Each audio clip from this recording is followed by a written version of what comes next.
How to stop overthinking. Free your mind.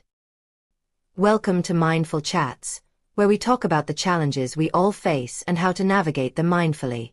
I'm Lisa, and as always, I'm here with Mike. Hey, everyone! Today, we're tackling something I think every listener can relate to: overthinking. Oh, yes. That loop of thoughts we can't seem to break free from. It's exhausting, isn't it? Totally. Whether it's replaying a conversation, worrying about the future, or obsessing over details, overthinking can take over our minds. But the good news is, it doesn't have to. Today, we're unpacking why we overthink, its effects, and most importantly, how to stop. Segment 1. What is overthinking?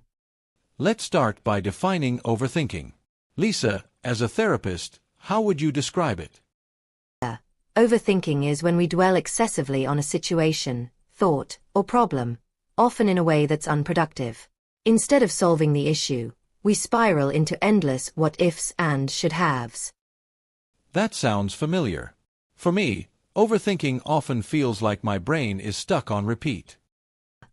Exactly. And while some reflection can be helpful, overthinking tends to create more stress rather than solutions. Why do we do it, though?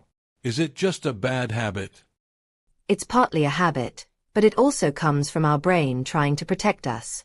Overthinking is a survival mechanism. Our minds want to predict every possible outcome to keep us safe. So, it's like our brain thinks it's helping, but it's actually hurting. Right. And in today's fast-paced world, where there's constant information and pressure, overthinking is more common than ever. Segment 2. The impact of overthinking. Let's talk about the effects. Overthinking doesn't just stay in your head, does it? Not at all. It affects our emotions, behavior, and even physical health. Emotionally, it can lead to anxiety, stress, and even depression. And behaviorally? Overthinking often leads to paralysis by analysis. You're so caught up in thinking that you struggle to make decisions or take action. Been there. It's like you're afraid of making the wrong choice, so you don't make any choice. Exactly. Physically, it can cause sleep problems, headaches, and even weaken your immune system because of the stress it creates. Wow. That's serious. It is. But recognizing these impacts is the first step to breaking the cycle. Segment 3. Strategies to stop overthinking. Let's dive into the strategies. How do we break free from overthinking? Yes, please. I need this. The first step is awareness. Pay attention to your thought patterns. Are you replaying the same scenario or obsessing over a problem? That makes sense. What next? Challenge your thoughts. Ask yourself, is this thought helpful? Is it based on facts? Or is it my imagination running wild? That's a big one for me. Sometimes I realize I'm catastrophizing, imagining the worst-case scenario that's unlikely to happen. That's very common. Another strategy is setting time limits for your thoughts. For example, if you're worrying, give yourself 10 minutes to think about it, then move on. I've never thought of that. It's like scheduling time for your overthinking. Exactly. It gives you control. You can also distract yourself with an activity, like exercising, reading, or meditating. Shifting your focus helps break the thought loop. Meditation is huge for me. Even 5 minutes of focusing on my breath helps clear my mind. That's wonderful. Gratitude journaling is another tool. Writing down 3 things you're grateful for can shift your mindset from worry to positivity. I like that. What about overthinking decisions? Simplify your choices. Use the 80-20 rule. Focus on what truly matters, and don't sweat the small stuff. Also, trust your instincts. Perfection isn't realistic, so aim for good enough. That's so freeing. And lastly, don't be afraid to seek support. Talking to a friend, coach, or therapist can help you gain perspective and release mental burdens. Segment 4.